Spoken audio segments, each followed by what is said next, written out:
Hello YouTube, welcome to this week's episode of Dying Breed Collectors. Until I figure out how to do graphics and stuff like that, we're gonna have to bootleg it that way, but better than nothing. Hi, my name is Johnny, and this is my second video, first under the title Dying Breed Collectors. Last week, actually earlier this week, I did a haul video of everything I got between June and July, all my collected editions, and it went pretty well. I think I was a little nervous in the beginning of the video. I think you can pick up on that if you watch it, which you should. But I had fun. People watched it, so I decided I'm just going to go forward with this. I'm going to start doing reviews, which is what this is, and do some more haul videos in the future and see where this goes. We'll have some fun because I enjoy talking comics. So, as I said, this is a review, and as the title says, I'll be reviewing House of X, which just came out yesterday. Pretty exciting. So, I've already read the book twice. Crazy. And I actually found online there's a director's cut edition, which includes the script at the end of the issue, which I found very helpful. Actually, the second time I read it, I found it online, like I said. So I had two screens open, two tabs. On the left, I had the script. On the right, I had the comic book, and went through it together. And it filled in some things that I didn't catch, so wanted to discuss them with you. And before we jump into the actual title, I'll show you the cover of the book. Boom, right there. This is the original standard market cover. There are several variants. I have a few behind me, which I'm not going to show you right now. I have a few more in the mail that I ordered yesterday because there's a couple good ones for this book. So once they arrive next week, that's going to be my haul video. For then, I'm going to do all the covers of House of X that I got. So if you like this, you should go check out the video I already have posted and then come back and check out the one I'll be doing next week. It'll be fun. So as I stated in my last video, I haven't really been caught up with modern Marvel. I just really recently started collecting it and reading it, so it was kind of a lot to jump into a new X-Men series, but everyone was saying that this is going to be a good starting point, that Hickman really does his stuff in an isolated fashion, so I figured maybe I'll just jump in. You know, this sounded interesting, and maybe a month ago or so, I think it was posted in the group, somebody said that in a few months they've already solicited an oversized hardcover, which will collect the 6-issue miniseries of House of X and Powers of 10. So when that was announced, I thought, maybe I'll just wait till the whole series is done, read it all in one shot, talk about it then. Then 2 nights ago, Tuesday night, I don't know if some people got like early copies of it, but someone in the group on Facebook posted about House of X, said it was the official thread, quote unquote. Everyone started commenting on it, and I was like, man, looks like I want to get in on that. I'm just going to go to the comic store tomorrow, start feeling the itch. So I caved in, went to the comic book store Wednesday morning, got a copy, then went to a couple more comic stores, got some more copies. That's what we'll talk about in the haul video. I came home and I read it. So first and last only warning for this. Spoiler review. Probably should have said that already, but I'm saying it now. Haven't said anything spoilery yet, but from this point on out, I am basically retelling Jonathan Hickman's House of X. So, the book opens with just font. It's like a white page with some font, some script that says, "Humans of planet Earth, while you slept, the world changed, signed Professor X." And that's all we get. So I thought that was kind of cool. Not maybe the Professor X I'm used to. I don't know if it's the one you were expecting, but okay. So overnight, something happened. What the hell happened? Turn the page. See an overshot of somewhere. We don't know where it is, but it looks like it's natural. It's not like the inside of a building, but it's the inside of somewhere, but it's a lot of trees, there's life, stuff like that. And starts zooming in, and we see a character standing over some orange orbs, pods, whatever you want to call them.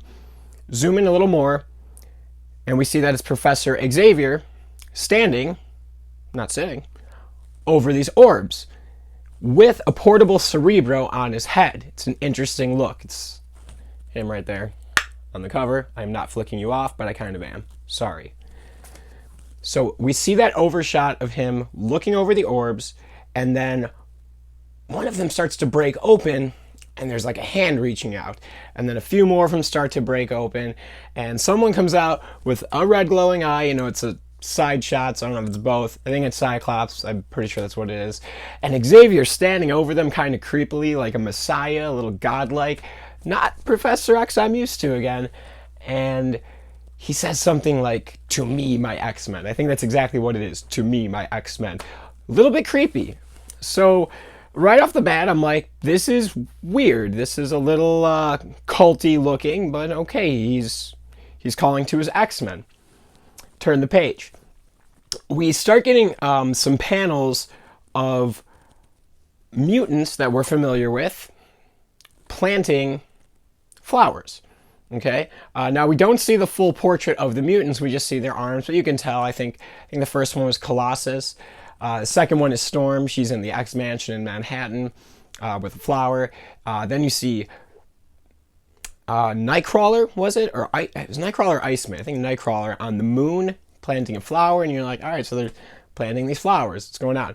Again, you don't see any of the X-Men, and I was reading in the script in the director's cut, that was done intentionally by Hickman because he wanted us to really focus on the flowers, and what I didn't notice the first read-through was that you can distinctly tell that they're different flowers in each panel. Like later on in the book, you learn they're different flowers, but first time reading it, I just thought they were the same, but they are in fact different. That's why the characters aren't in it. You're supposed to notice, or the faces aren't in it, you're supposed to notice the flowers.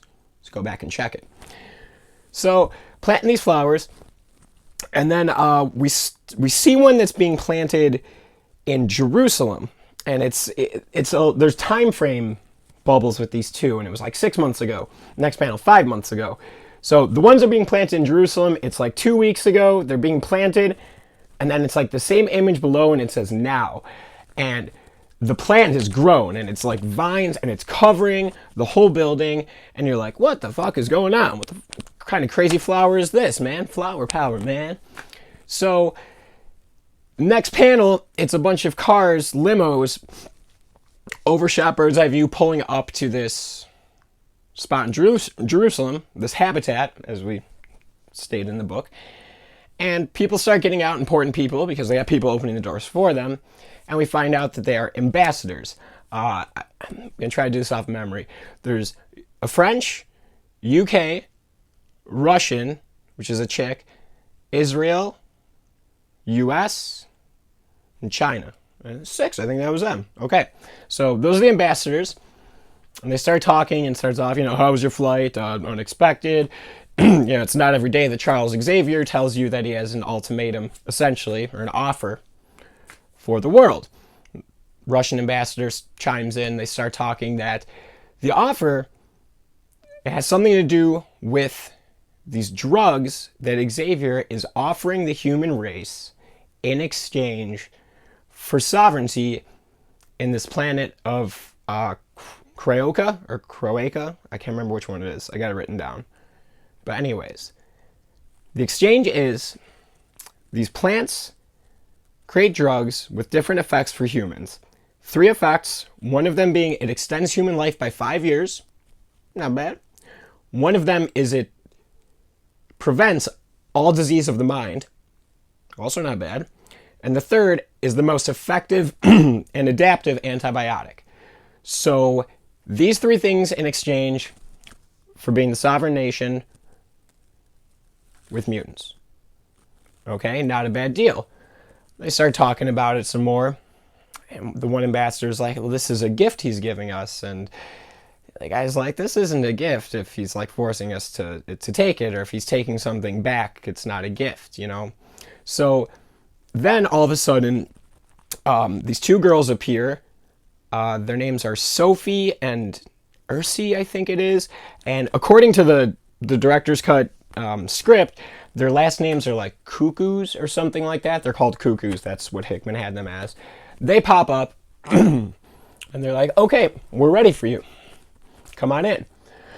So they walk inside and it's this huge natural habitat. Big dome place. They're looking around and one of them says something to the effect of, when are we going to talk to Xavier? And then a bubble, a word bubble comes and it's like, Charles will not be joining us today. And it's fucking Magneto. And it is like one of the most badass Magneto I've ever seen. I love this interpretation of him. It's one issue, but I love the tone Hickman has taken with him. Let me know below what you're thinking of it, because it's fucking badass. And something I noticed, and I don't know if this was intended or not, and I imagine it had to be, the first shot of Magneto, you can't see his eyes.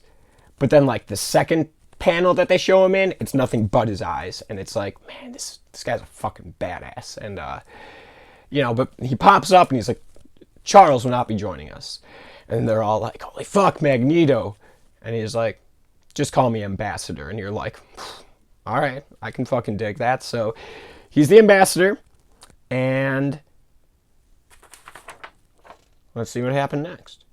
Oh, yeah. Then you turn the page, and it had this, like, description of what the flowers do. It was like this text page. And on one side, it showed the 3 things it did for humans, and then it showed 3 things it did for mutants. It was slightly confusing. I don't know. Okay. So one of them grows the gateways, or grows gateways. One of them grows habitats, which is what they're in. They're in one of the habitats. And then one of them creates a place called No Place, which is like a Krakoan. That's the name, Krakoa. It's like a Krakoan tumor. That's what they call it. So they don't really talk anymore about that one, but he threw it in there. So it's got a purpose. It's going to come up later. I imagine that's going to be one of the plot points at one of the later issues. That's going to be something. Why else would they throw it in there? Okay? So from there, turn the page, and we go to the Grey Malkin habitat, which I think is the Manchester, mansion. And you've got Marvel Girl, and she's taking a group of younger mutants through the portal to Krakoa.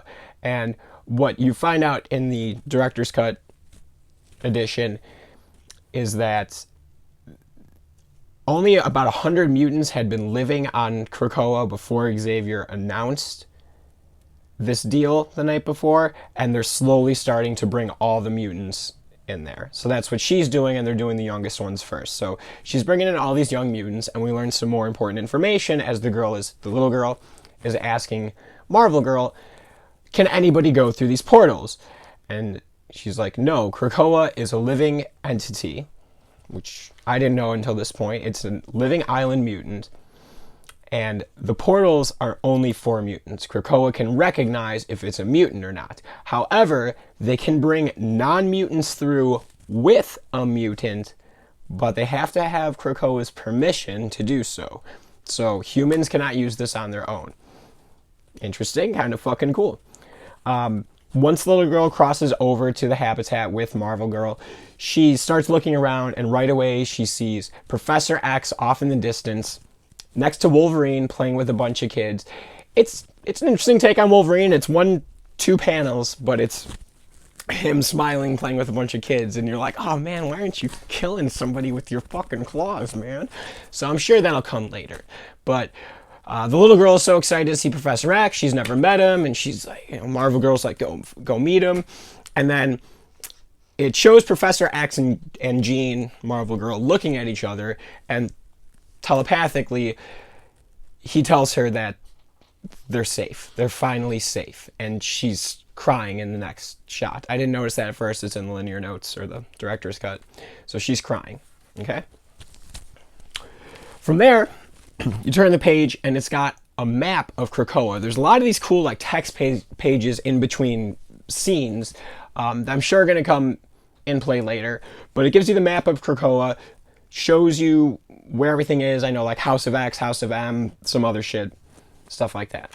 Okay, so from there, it jumps to space, which this little part I had to go back and reread a couple times because I like didn't get it, and then when I read the script, it really cleared up a lot of it. So you see this space station that is like really close to the sun, this huge space station, and there's this ship pulling up to it, and there's a male captain and a female co-pilot talking about how the Forge, which is this thing, was built off the bones of a planet destroyer, which found out in the linear notes is something that Tony Stark was building. Must be something from Modern Marvel that I don't know about. So if you can fill me in without being spoilerific in the comments below, that would help me out. But so they're going to this place called Forge, and it's their like doomsday, like plan B, like if something bad is happening with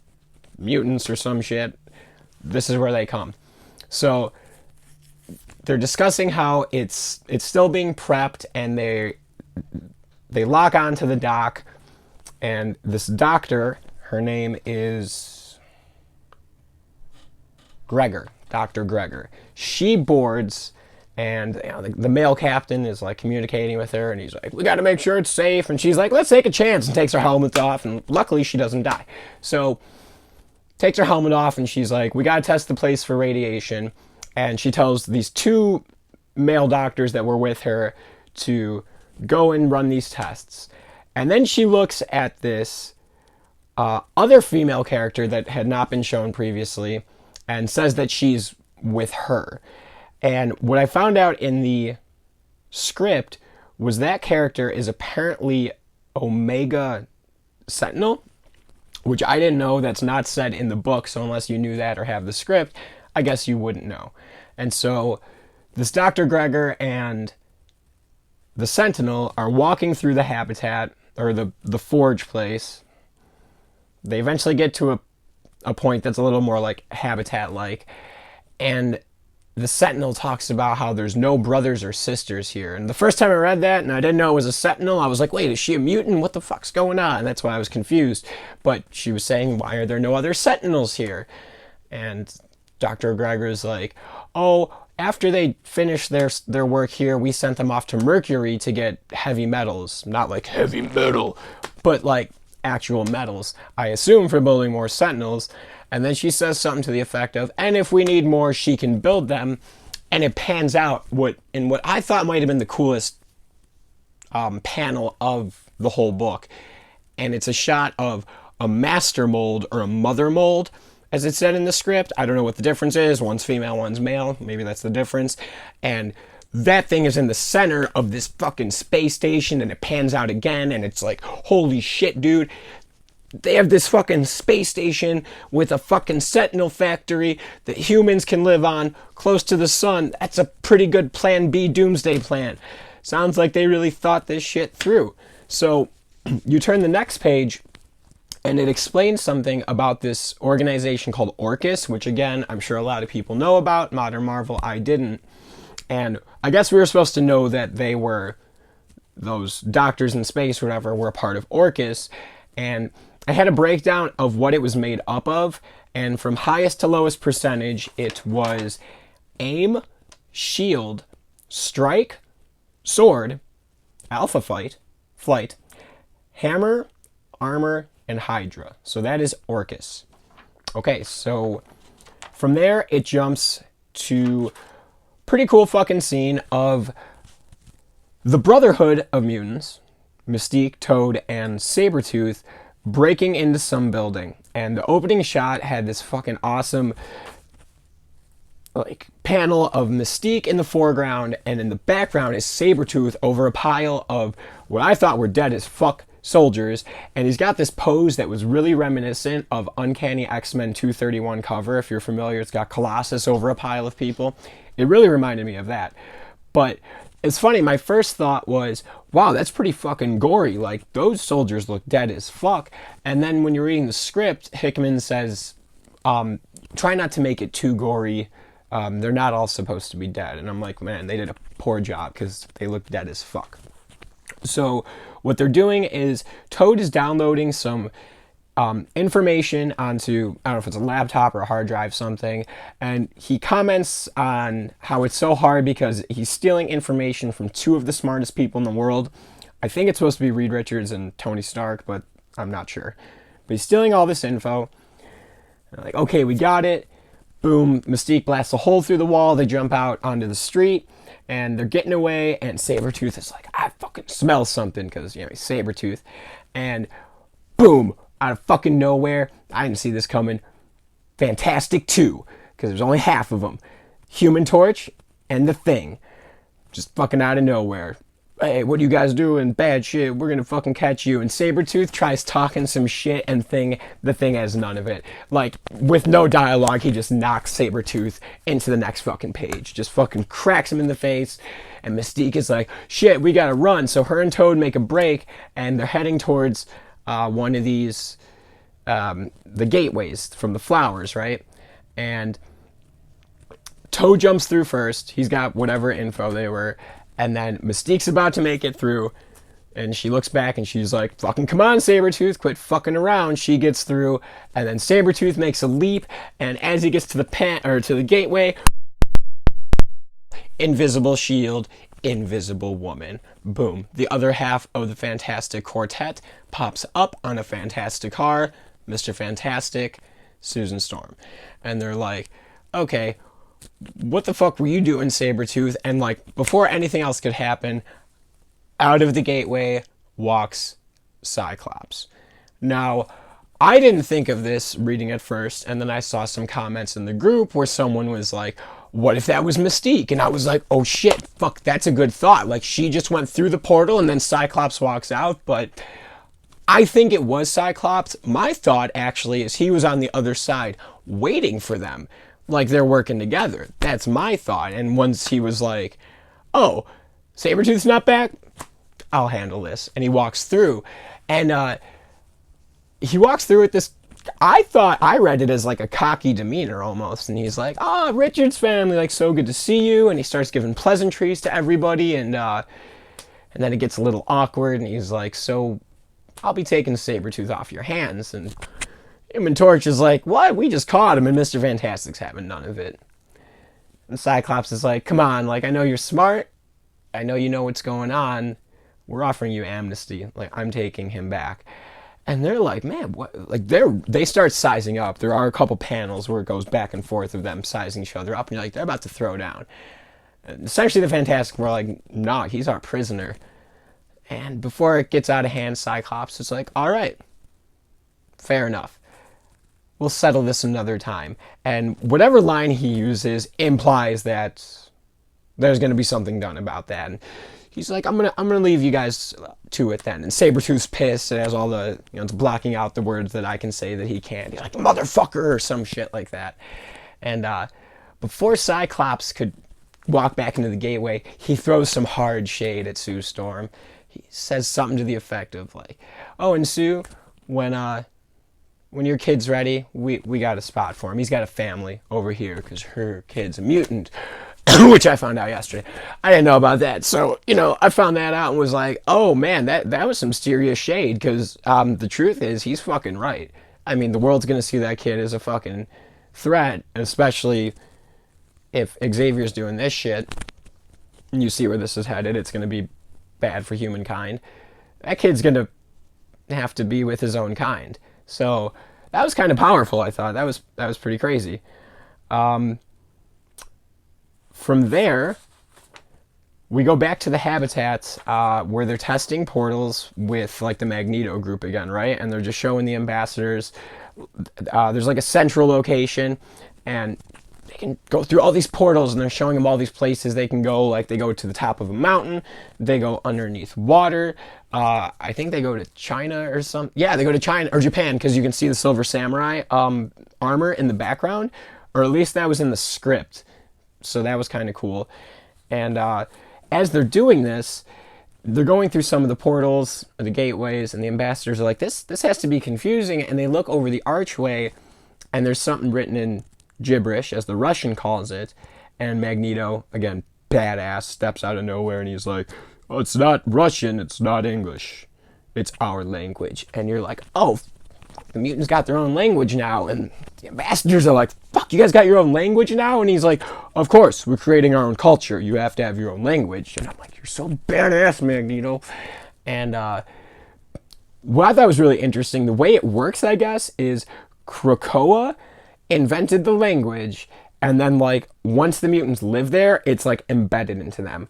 They speak it, they understand it, humans cannot. I really like that. I really like how much separation Hickman is giving to the humans and mutants. They are not just humans with powers. Like, they are different.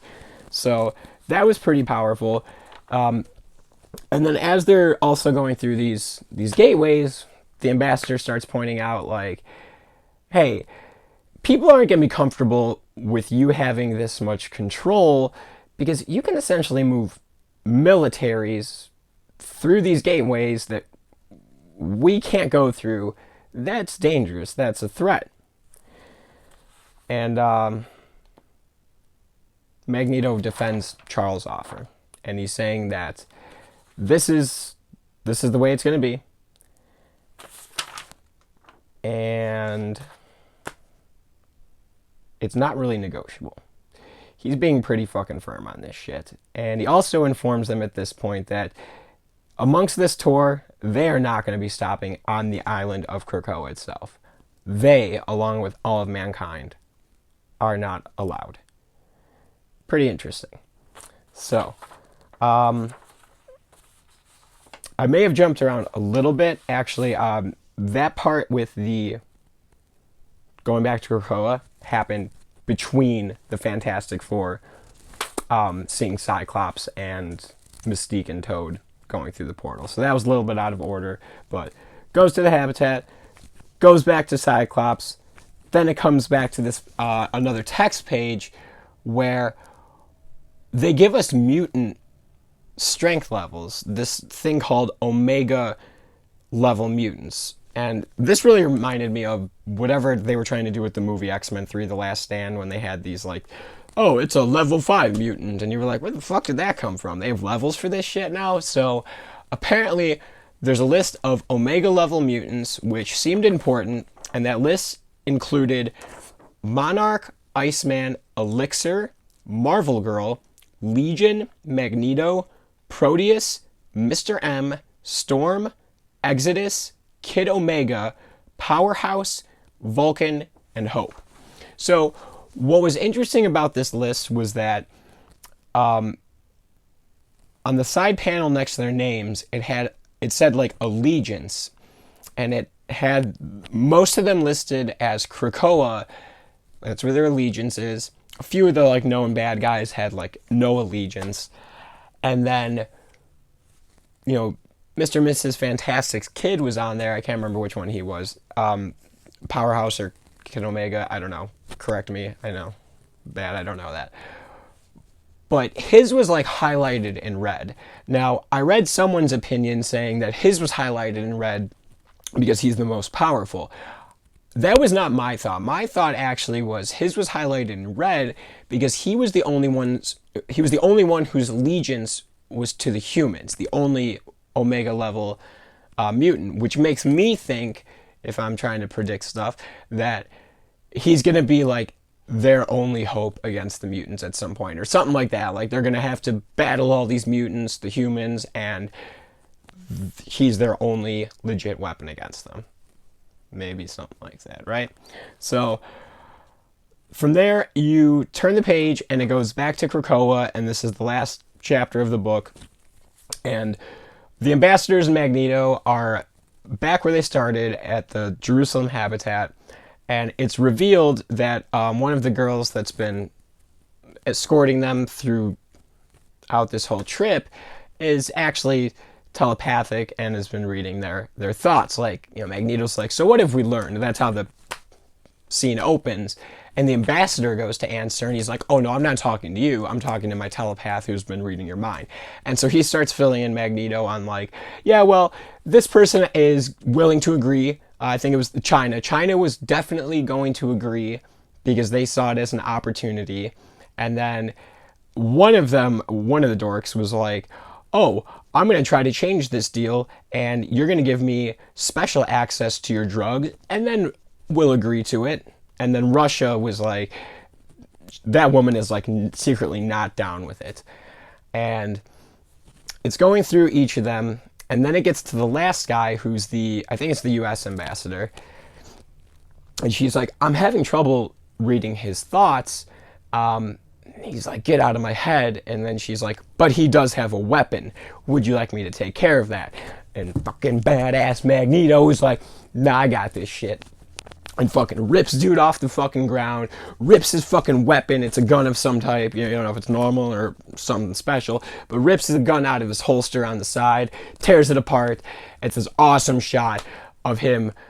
Oh my god, he owns this guy. This guy went from like, I'm hot shit to I'm Magneto's bitch in like the turn of a page. So falls to his knees and he's like, essentially like, I'm gonna make an example out of you because what I've learned about your kind is that you're all wolves. He refers to them as wolves. He's like, you're all wolves. And then he goes on this speech, which I thought was fucking incredible, where he's essentially like, you're not understanding what we're doing here. This is not a negotiation. Charles is giving you an extremely generous offer. This planet is ours. We are choosing to take an island and give you the rest of it. Be gracious for this offer.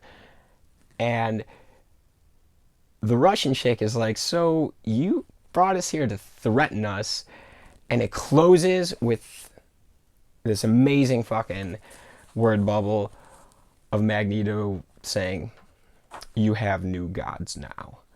And then you fucking turn the page and it's over. And you're like, oh shit, dude. So,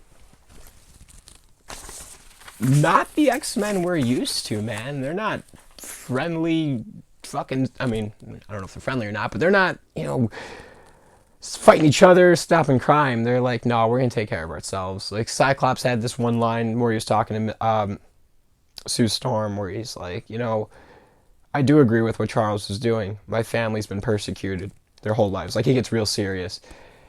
And, that's heavy, man. And I think that's what this book is bringing. Like, man, you have this group of people, mutants, right, that have been persecuted. Yeah, they've had their problems with each other, but it seems like they finally reached this point where they're like, wait the fuck a minute. We're all being persecuted. We need to stand together and put an end to this shit. So probably not good for the human race, considering mutants are super fucking powerful, and they're not. But it seems like they have some contingency with that master mold thing, and even the Fantastic Four looked like they'd be ready to stand against the X-Men if they have to. So, as they have before, Fantastic Four versus X-Men, Avengers versus X-Men. So, man, I thought it was amazing. I think also that I'm just very aboard the hype train, so I'm cool with that, though. I'd love to know what all of you guys thought, what you think is going to happen, what you thought about the book, if you liked it or hated it. Leave some comments below. Hit the subscribe button. Just starting this channel out, but I'm going to keep up with it. Like I said, next week I'm going to do a haul of all the variant covers for House of X.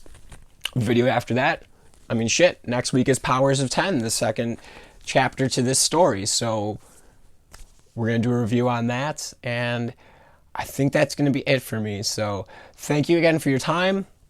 Leave some comments, subscribe. Dying Breed Collectors. We're going to get that looking a little more professional as soon as we can. Have a good night.